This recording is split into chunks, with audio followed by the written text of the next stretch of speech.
bergabung kembali di channel saya. Hari ini akan saya penuhi DM dari sahabat kalian.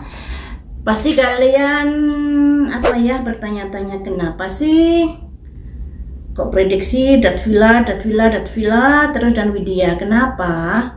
Itu dikarenakan banyak DM yang masuk teman-teman, dan pemberitaan itu juga lagi viral untuk saat ini ya.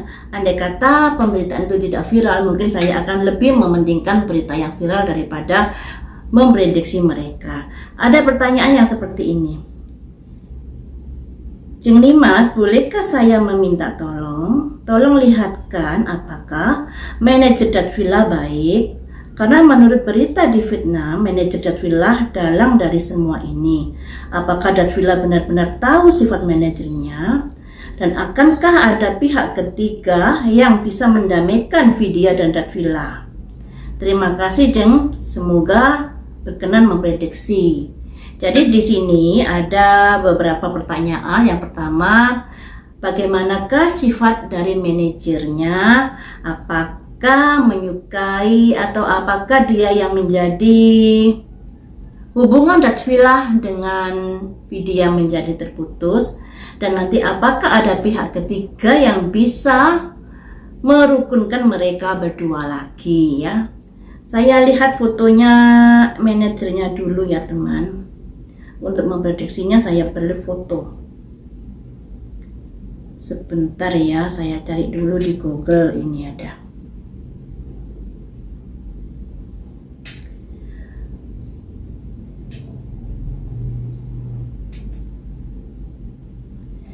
Di sini saya prediksi saja, apakah putusnya Datvilla dengan Vidya ini ada kaitannya dengan manajernya atau ada nasihat-nasihat dari manajernya. Mari kita ungkap di sini ya teman. Apakah putusnya Datvilla dengan Vidya ini terkait dengan manajernya yang tidak menyukai hubungan mereka? Menurut beritanya seperti itu, menurut pertanyaannya seperti itu ya. Apakah putusnya Datvilla dengan Widya? Gini saja, apakah manajernya itu ingin Vidya dan Datvilla hubungannya putus? Apakah manajernya itu menginginkan hubungan Datvilla dengan Widya ini putus?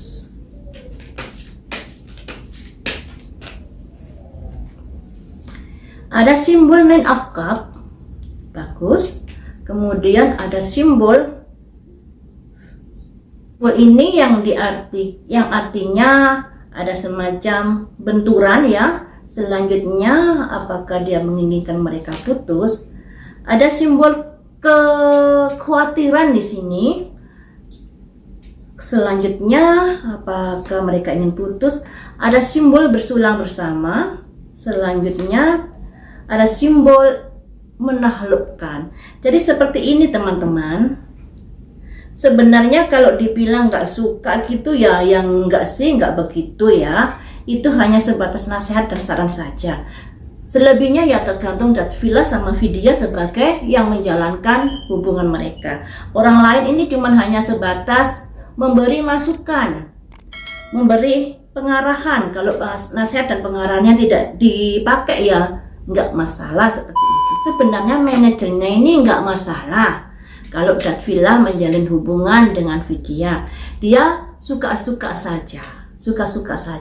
Tapi di sini kayaknya ada kondisi-kondisi yang harus dipertimbangkan ketika Datvilla menjalani hubungan dengan Vidya yang ada kaitannya dengan pekerjaan Datvilla. Kayaknya di sini ada semacam benturan. Ada semacam harus ada titik temu dulu, kesepakatan dulu dan lain sebagainya. Itulah yang membuat manajernya ini menjadi khawatir, was-was akan karir Datvilla ke depannya. Di sini Datvilla ini sudah memulai karir, mulai merangkak dari bawah teman-teman, hingga pada akhirnya sukses. Ketika Datvilla sukses, keluarganya juga ikut merasakan, timnya juga ikut merasakan, dan mereka ini sudah menaklukkan banyak rintangan agar bisa mencapai kesuksesan tersebut. Jadi di sini manajernya lebih menyarankan saja.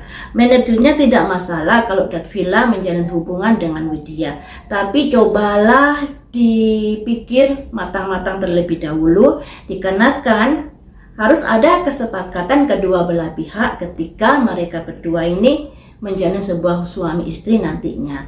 Apalagi mereka berdua ini kan hubungan pacarannya masih hitungan bulan loh ya. Sebulan atau 2 bulan kemudian terjadilah peristiwa putusnya itu tadi. Ada pemikiran-pemikiran, nasihat-nasihat yang sudah diberikan manajernya kepada Datvilla lebih ke arah kekhawatiran akan nasib karir Datvilla ke depannya jika tidak ada kesepakatan di dalam hubungan mereka ke depannya. Lebih mengarah ke situ. Jadi bukan kok benci, bukan kok ingin memutuskan hubungan mereka, enggak. Lebih mengarah kepada nasihat dan saran-saran karena Datvilla ini berjuang dari nol sampai menjadi terkenal ini. Dan ketika sudah sukses, ada banyak orang yang merasa bahagia, terutama keluarganya, terutama timnya, pegawainya dan lain sebagainya yang juga merasakan hidup lebih makmur daripada sebelumnya ya. Jadi lebih ke arah kekhawatiran, ketakutan sehingga manajernya ini mengemukakan kepada Datvilla nanti harus begini agar karirmu tetap jalan seperti itu ya. Kemudian akan saya prediksi apakah akan ada pihak ketiga yang bisa mempersatukan hubungan mereka berdua kembali. Apakah akan ada pihak ketiga yang bisa mempersatukan hubungan mereka kembali?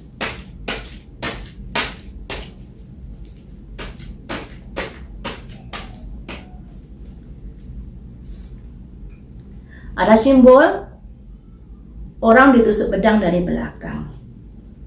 Selanjutnya ada simbol ego yang begitu tinggi, yang tidak ada saling mengalah. Kemudian di sini ada simbol koin, tapi koinnya terbalik ya teman-teman, kondisi yang kurang bagus. Selanjutnya ada semacam pertimbangan dan ada simbol seorang wanita membawa cangkir.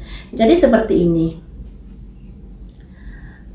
Orang ketiga, di sini orang ketiga sebenarnya ada sih orang-orang yang ingin mempersatukan mereka berdua. Banyak netizen juga penggemarnya, dan saya rasa dalam pertemanan Widya dengan Datvilla juga ada upaya-upaya agar mereka bisa rukun kembali. Tapi di sini teman-teman, sekalipun upaya dari luar tidak akan bisa menggoyahkan kedua orang ini, karena ini loh ya, ada simbol emperor. Emperor ini sifat dari kekakuan, ego yang begitu kuat, yang merasa kamu harus ngikuti saya, kamu harus ngikuti saya. Jadi masing-masing dua orang ini tidak ada titik temu pada akhirnya. Ego inilah yang menjadi mereka jadi terpisah, ya. Dan pada akhirnya ini ada yang tersakiti di sini, ada yang tersakiti karena ego-ego tersebut. Nah, di sini ada simbol koin kebalik yang artinya kondisi-kondisi ini juga kurang bagus, awal yang tidak bagus untuk kelanjutan. Jadi kayak ada penundaan, kayak ada terhentinya sebuah proses. Nah, makanya di sini harus ada pertimbangan-pertimbangan ke depannya, atau sebelum melakukan keputusan itu harus ada pertimbangan-pertimbangan. Dan di sini juga ada simbol ratu bawa cangkir yang artinya perasaan-perasaan yang merasa saya sudah berkorban, saya sudah memperhatikan, tapi kenyataannya seperti ini. Jadi ada perasaan-perasaan itu yang mereka rasakan kedua-keduanya.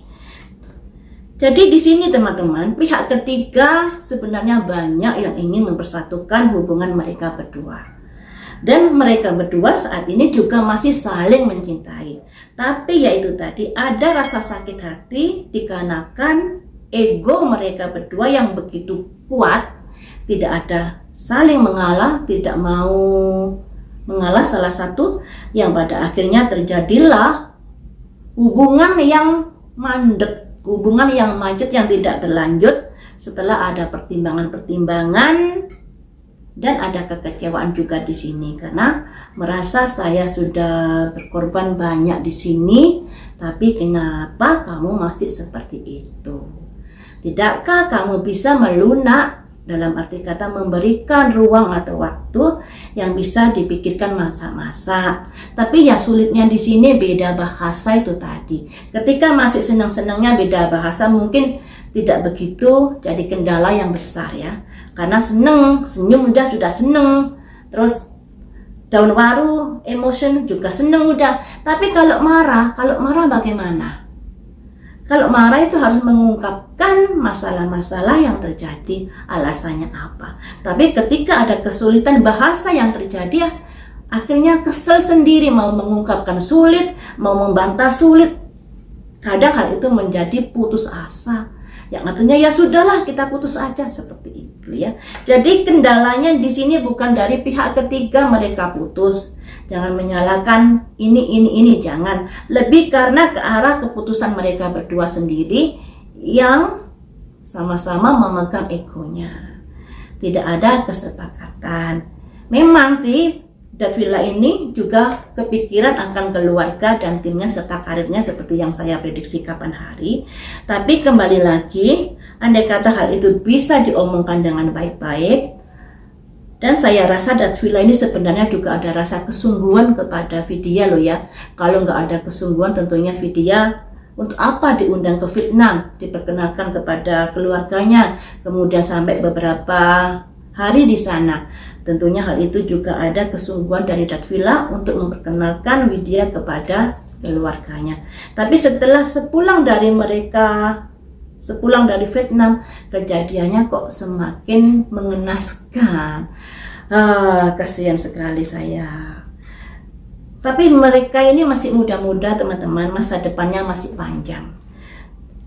Masih hubungan 1 bulan, belum begitu kenal kepribadiannya, latar belakangnya, agamanya seperti apa, budayanya seperti apa. Mereka sudah memutuskan untuk menjalin sebuah kedekatan tanpa mungkin pikir panjangnya ya sekedar pikir panjang menurut anak muda ya, tidak sedalam kalau kita orang tua berpikir. Jadi masih berpikir sebatas kulitnya, mereka belum mendalaminya. Nah, ketika ada masalah-masalah yang dibicarakan ternyata begitu dalam perbedaan yang ada, akhirnya mereka memutuskan untuk berpisah. Mungkin seperti itu ya, karena di sini ternyata mereka sangat-sangat memegang egonya masing-masing. Tentunya baik Datvilla punya alasan sendiri dan Vidya juga punya alasan sendiri. Kita hargai alasan mereka masing-masing karena mereka lah yang menjalani kehidupan ini. Kita sebagai penonton, sebagai netizen hanya bisa mensupport apapun yang mereka jalankan. Semoga menjadi berkah dan semoga hidupnya baik-baik dan segera mendapatkan jodoh seperti apa yang mereka harapkan. Itu saja. Jadi kita sebagai netizen jangan sampai ada memaksa mereka untuk balik lagi karena keinginan kita, karena kita sudah terhipnotis saat itu dengan keceriaan mereka berdua. Tentunya hal itu juga kurang bagus. Kita dukung aja apa yang mereka putuskan saat ini. Begitu ya teman-teman. Jadi inti dari prediksi ini, manajernya sebenarnya tidak jadi masalah ketika mereka menjalin hubungan. Tapi manajernya ini juga memberi nasihat-nasihat, pandangan-pandangan dengan Datvilla.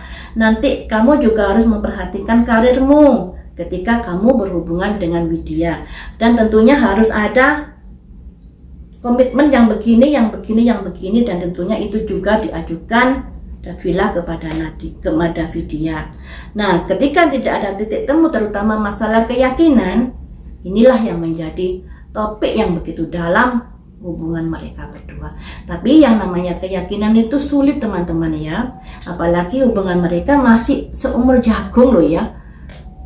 Hubungan mereka ini hitungan bulan. 1, 2, mungkin 2 bulan atau 3 bulan ya. Tidak bisa selekas itu seseorang itu kemudian memutuskan mengikuti agama seseorang. harus telaten di sini, telaten banget. Seperti Deddy Corbuzier itu masuk Islam kan juga belajar dulu dari Gus Miftah ya, kemudian berbulan-bulan belajar, kemudian kalau sudah srek baru dia masuk Islam. Demikian juga Dadwilah harusnya diberikan waktu ruang yang cukup untuk bisa mengenal Islam, untuk bisa membimbing, untuk bisa mengarahkan dan menunjukkan ini loh Islam kepada dia, yang begini, yang begini, yang begini. Apalagi karena lingkungan dia di sana itu kehidupannya beda dengan di Indonesia. Kalau di Indonesia minum-minum itu agak-agak sesuatu yang negatif ya, tapi kalau di Vietnam kayaknya sesuatu yang biasa. Kemudian cara berpakaian juga beda dengan di Indonesia. Jadi hal-hal semacam ini juga harus dipertimbangkan. Perbedaan yang begitu besar ini tidak bisa langsung jebret diputar balikkan, harus ini, harus ini. Sulit, makanya harus sabar, mengarahkan, membimbing. Apalagi juga beda bahasa, bagaimana membimbingnya kalau beda bahasanya aja kurang lancar. Kesulitan-kesulitan itulah yang juga bisa membuat hubungan mereka menjadi kandas. Nah, sampai di sini dulu teman-teman, kita dukung aja yang terbaik untuk mereka berdua. Lain waktu kita sambung lagi dengan prediksi yang lainnya. Terima kasih sudah setia menonton di channel